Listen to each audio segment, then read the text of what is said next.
இந்த வீடு வந்து வாடகைக்கு வருது. வாடகை வந்து 14,000 ரூபா.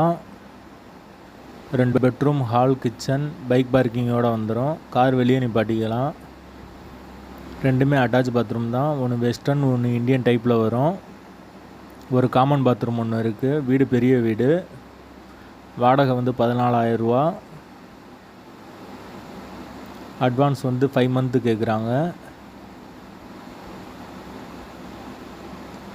வீடு வந்து ஐயர் பங்களாவுக்கு பக்கத்தில் இருக்குது. ரொம்ப மெயினான ஏரியா தான். வாசல் வந்து தெற்கு பார்த்த வாசல். வீடு வந்து கீ வீடு, கிரவுண்ட் ஃப்ளோர் வீடு. யாருக்கு விருப்பம் இருக்கோ அவங்க கால் பண்ணுங்கள். பெட்ரோல் சார்ஜ் வந்து 100 ரூபா வாங்குவோம். கமிஷன் வந்து அரை மாத வாடகை வாங்குவோம்.